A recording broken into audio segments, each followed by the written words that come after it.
By the time you wake up tomorrow, another 10 children in Gaza will have lost a limb. It's the biggest cohort of pediatric amputees in history. How will growing up without an arm or a leg or both shape their dreams for the future? I'm Annelies Borges, and this is The Stream.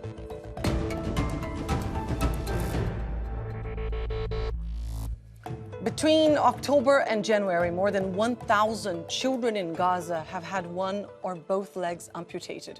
And according to UNICEF, that number is growing daily. Many of these operations were performed without anesthesia. Child amputees require ongoing medical care and surgical interventions, anywhere between 8 to 12 surgeries per limb removed. But with a medical system that has all but collapsed and under constant shelling, what does life as an amputee in Gaza look like? We begin this episode of The Stream with Yasin, aged 11, telling us his story. راجعين على كامل البيت. طول حوالي كل الدنيا غبرة ما شفتش غير الغبرة. كانت في واحدة الثانية مش موجودة. كان في واحد دوبها ماسك يمكن على الجلد. كنت أشوف فيها وأنا مش حاسة إنها مقطوعة. فقلت أبويا أخويا الثاني اللي يدون قطعت وهي برا. صعب إيش إني صابت. قعدت بالمستشفى والوجع يعني توجع ما لقيش دكتور يديني مسكن. ما لقيش دكتور. أصعب إشي بالذات الوجع. مرة واحدة أجت علي انقطعت زي كذا طلع إلي أخو مصاب طلع زي كذا أقول يا الله ده شيء زي الحين مصاب طلع على جدار زي كذا أقول الحين مصاب زي كذا طلع ياسين مصاب زيه أنا بالمستشفى بس أنا قلت فيش ما أقدرش. إيش كان نفسك؟ أصير لاعب كورة بس الحين ما أقدرش. ومستقبلي يعني يصير زي بنزيما أصير لاعب زيه لكن الحين ما أقدرش. راح خلص برجعش فقدت المعبر الحين ما أقدر أطلع سكروه. قبل كنت حاط أمل يعني إن أمشي مش ألعب أمشي كمان على عكازات يعني كنت حاط أمل. الحين فقدت الأمل لأنه معبر سكر خلاص. And to help us understand the current situation for Gazan amputees, but also the history of aggression and the future for those maimed by the current or previous wars, we're joined today by Sobhi Sobah, a physiotherapist and board member of the Palestine Children's Relief Fund's Amputees Project. He's joining us from Budapest. James Smith, an emergency physician who spent months volunteering in Gaza. He's joining us from London today. And Karim Ali, co-founder of the Gaza Sunbirds, a Palestine-based paracycling team. He's joining us from Amman. Thank you all so much for joining us here on The Stream today. Sobhi, let me start with you. How do stories like Yasin's make you feel? The story would just really remind me of myself. I'm also an amputee, and I was amputated when I was 8 years old. A similar story, different times. While I was listening to him right now, just watching him and he's saying he lost the hope, I wish to tell him that we will create the hope and we will help you to maybe run again in the future and so on. That I want to tell him that that's not the end of it. It's just the start. We'll get more into your personal story a little later. I just want to hear from James, because you were in Gaza, you volunteered in different medical facilities over there. Can you tell us what you witnessed in terms of the number of wounds that result in amputations, but also the conditions under which surgeries are performed right now in Gaza? So I was working in Gaza in total for just over 2 months. That's of course a fraction of the time that my Palestinian colleagues have been working. Many of them have stayed and are continuing to work since day one of this genocide. Almost every day in the hospitals, at least, and certainly at Al-Aqsa Hospital in Deir al-Balah, we were receiving several patients, children and adults, who had undergone traumatic amputation as a result of wounds inflicted by the Israeli military, usually as a result of air or artillery strikes, but also people presenting with gunshot wounds or with injuries as a result of parts of buildings falling onto limbs and so on. As I say, that was almost an everyday occurrence. In your introduction, you mentioned that the statistics suggest that there are 10 children a day acquiring new amputations. We know that there are almost 100,000 people who have been wounded as a result of Israel's ongoing violence. I would expect that we don't have a clear indication of how many people have undergone traumatic amputation.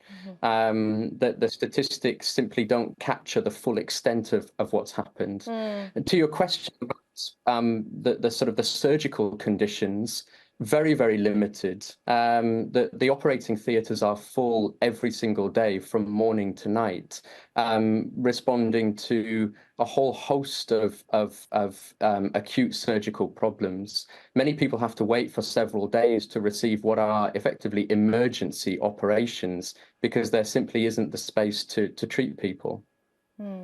Thank you for pointing out that that estimate is just an estimate, but it is an idea, or at least an attempt to give people an idea of just how many children are undergoing such traumatic experiences. Karim, you are the international coordinator of the Gaza Sunbirds, a paracycling team based in the Strip. You know quite well the context of aggression, and we will get to that later in the show because this has not started with this current war.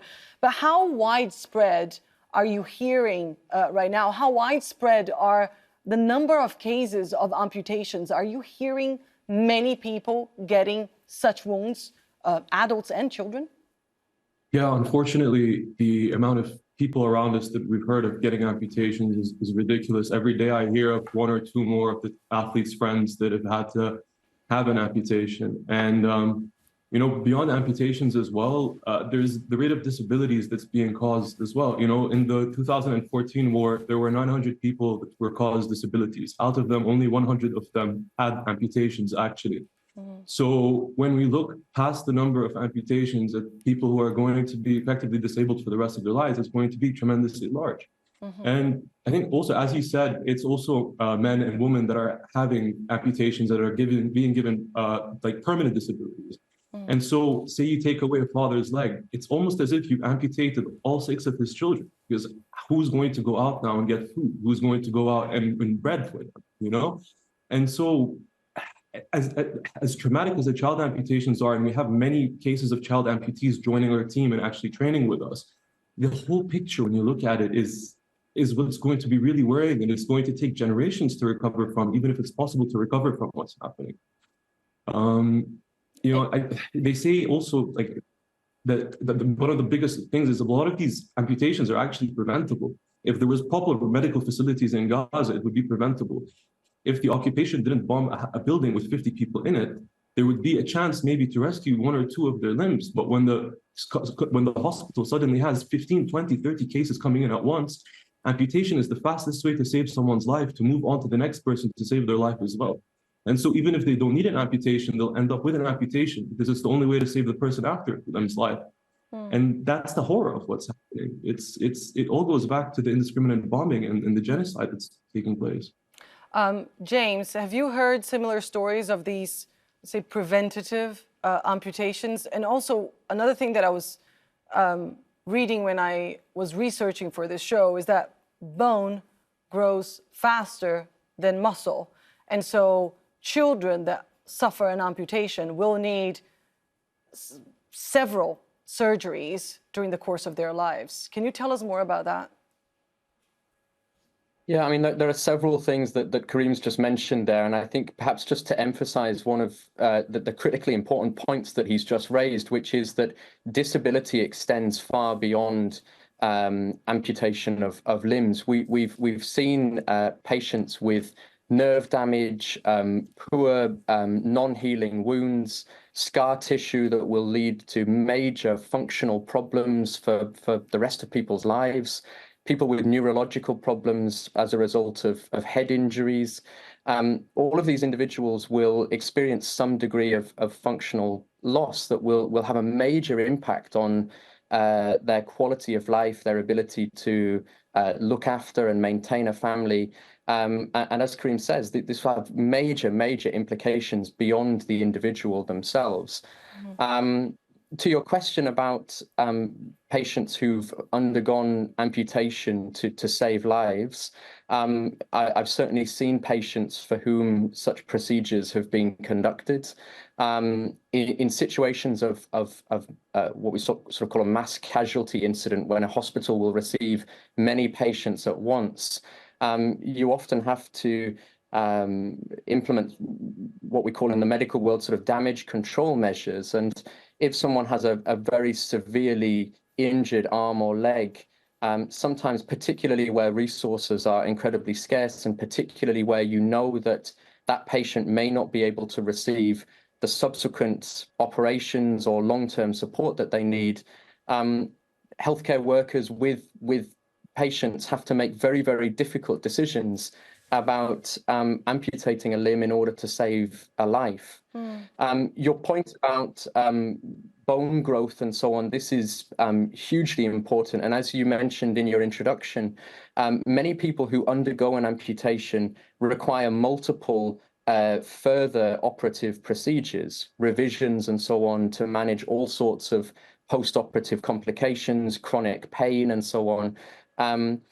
The healthcare system in Gaza right now, because it has been systematically targeted and decimated as a result of the Israeli military invasion into Gaza, now makes it very difficult for people requiring that surgical follow-up to receive such care. Hugely complicated long-term support that is needed that many people are currently unable to access. I want to bring a little bit more into what you just mentioned. I wanna get you guys to watch a video we received from Gaza. Is a look into the challenges faced by the medical teams on the ground there. طيب بسم الله الرحمن الرحيم. My name is Jihad Al-Ajloni. I'm an orthopedic surgeon from Jordan. This is my 5th visit to Gaza, and this is the 2nd visit during this war. This time the mission was completely different from the previous missions. The amount of devastation and the quality and type of injuries, something that I never saw before. I am here for the last month almost. Every single day the situation is getting worse, especially with the closure of Rafah crossing. We amputated few legs and upper limbs. It is something new for me. In the last mission, I've seen patients who already had their amputations done, but this time I've seen them fresh, and I've seen the decision to do an amputation, which is an extremely difficult. But here you see, like in the same day, 2 cases which need an urgent amputation to save their lives, or because the amount of destruction to the limb is unreconstructible. This is something that I will never forget here in Gaza. People, they are firm, they are rigid, they are unbreakable, but people who come from outside, we cry a lot. This war has to stop. The people here, they need everything. They need help in every aspect: psychological, social, economical, and medical. Sobhi, I want to turn to you now for more of your personal experience, if that's okay. What happened to you, as you said, predates this war. As a result of an exchange of fire, a wall collapsed on you back in 2003. You were just 8 years old, and as a result, you lost a leg. How did that affect you? How was it to grow up without a leg in Gaza? Well, I at that age, I couldn't really take it. It kind of like killed my soul. I couldn't really accept the situation in the beginning. It was really difficult to point. Several times I was really thinking of suicide. That's maybe the first time I see it. I say it on TV. I just like what Yassine mentioned. I saw my life is over. I couldn't, not just playing soccer as he mentioned. I couldn't walk normally. I couldn't have a free hands. I couldn't really do a lot of things. My life was limited. I mean, I was limited. I couldn't do anything almost. And for that, for 5 years, I was really struggling very much, to the point, as I said several times, I was thinking of suicide. That is heartbreaking. I also know that in terms of resources, there were limited resources for you inside Gaza. I read that you were actually building your own clutches. Yes, the truth is, we are living really close to the border. This is where the accident actually happened. This is where the place was bombed.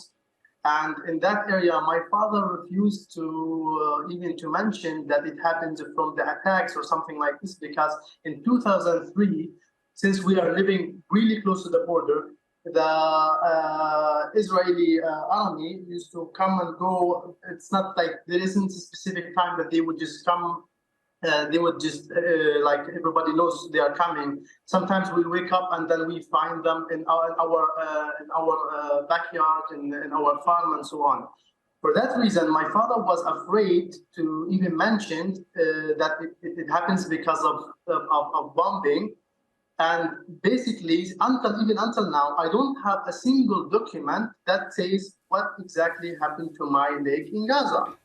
For that issue, after that, for 5 years, I had no support, because I don't have a document that it says it was injured because of the Israeli. Because if we do so, if my father said so at the time, our house would be destroyed, and not just our house. Also, my father could have been killed. Mm-hmm.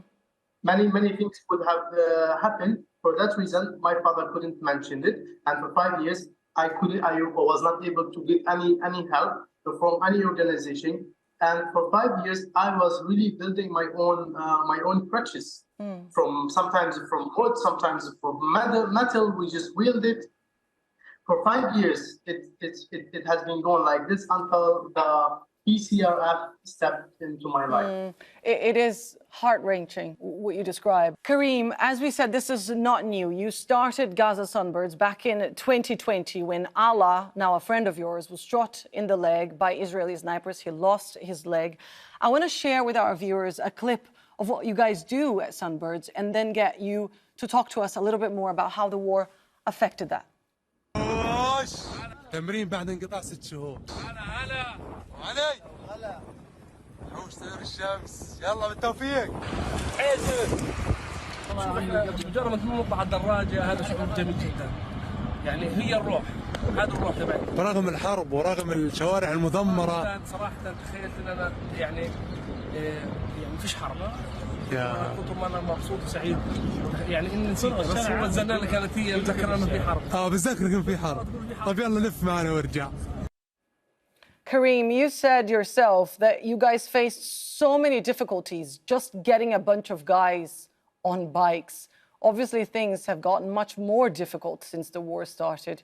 Can you tell us a little bit more about how your members are dealing with the current situation? I mean, the current situation has been no less than a nightmare. It's been no less than hell for everybody inside the team. The running away from bombardment and soldiers is difficult enough when you have 2 legs. And when you have one, it's a million times more difficult. Very early onto the war, by November, 80% of our team had been made homeless. And now at this point of the war, or of the genocide rather, they're all actually homeless. We have no one remaining in their original houses. And those that have returned are living on top of rubble. A lot of our athletes are parents, their fathers. They've had to flee with their children. And they have been facing essentially starvation. I think the average person on our team has lost somewhere between 10 to 15 kilograms because they just can't find the food to eat. I mean, these guys were athletes. They were training. They loved riding bikes. Actually, some of them, bikes helped them survive the first part of the war. And when October 7th happened and we had to stop our cycling activities, the Israelis actually bombed the community center, which our bikes were in. We lost 12 of our bikes. The team pivoted to distributing aid. And so, empowered by their bicycles, the athletes decided to start riding them because there was no more fuel, there were no more cars, and the roads were battered up. They started getting on their bikes and distributing food parcels and essentials parcels to people. And so far in the war, they've distributed around $150,000 worth of essentials to people in need around their community in the form of like mutual aid. So, I mean, the team has gone through a lot. They've lost almost everything. Everyone has lost everything. But at the same time, the community that was built around the team and their ability to cycle and to ride together has remained strong, even despite the war. And just testament to the fact people aren't going to give up on life in Gaza. People are going to keep trying day after day until this war ends. The resilience is something that is very, very touching. Sobhi, I want to get a final word from you, if I may, in terms of, I mean, unfortunately, we're almost out of time here. I wish I could spend more time in this conversation, but in terms of how you recover from such a traumatic experience, I mean, you've done quite well for yourself. You now work with amputees, you help other people, but how do you overcome such trauma? And how do you think Gazan amputees, what kind of help will they need to lead a successful life in the future? I will tell you something. The feedback that I get from my patients nowadays, this is the food for my soul. When I see that I could help someone to walk again, that is what makes me strong and continue. But the way to get to that, it was I would say that was the difficult part in my life, is to believe that I am something that I could do. When I had the chance to have a prosthesis, the right prosthesis, I would say, for myself, it allowed me to discover a little bit myself, I got to know who am I and what I can do, what I am capable of doing. And I do believe that all patients, all amputee in Gaza, and even not just in Gaza, anywhere in the world, if they could have the right treatment, the right prosthesis, the right access to the healthcare, then they would discover themselves, and then they can do things beyond amazing. But today, I'm not just I became a physiotherapy. I became a CPO. I am certified for microprocessor joints in one of the greatest and the leading company in the world, Ottobock. It's known for its amazing knees. I never thought I would be able to work in such a place. And many people are wishing to work in such a place. But with my disability, I made it. And my message to all amputee, doesn't matter, female, male, doesn't really matter. If I could make it, you can make it too. And don't lose your hope. And there is a way. It's just we need to all of the communities need to help them to have the possibility to let these patients to figure themselves, to find out what they can do. Kareem, very briefly, what is your hope for the future for amputees in Gaza? I mean, for starters, I hope there are no more amputees in Gaza. I would say that's the first thing I hope for. Unfortunately, to deal with the realities at hand, the team itself, our team is super motivated to help everybody going forward. This has had amputations to regain mobility in their life and get on a bicycle. You know, a bicycle costs $200 and everyone needs a prosthesis, but a prosthesis can cost between $20,000 to $50,000 for someone to get the right one. And so what we're hoping to do in the short term after the war is to get men, women, and children on bicycles to help them regain that mobility, give them a way to go to the supermarket, to go pick their kids up from school, or go to their own doctor's appointments, and kind of provide that sports space, rehabilitation space for them to have a community and to slowly reintegrate. These dreams are obviously far-fetched now as the war rages on. The first thing we need is for the bombing to stop and for there to be no more new amputees being created or brought out. But that's the ambitions of our team going forward. And, you know, we really hope that we're able to help a lot of people. We hope so too. And as you, we hope that genocide can stop soon enough. Thank you all so much for joining us here on the stream today. Sobhi, James, and Kareem, thank you for your time. And thank you for watching. Don't forget, you can be part of the next episode of the stream. If you have a conversation or a topic that you'd like to flag for us, use the hashtag or the handle AJStream, and we'll look into it. Take care, and I'll see you soon.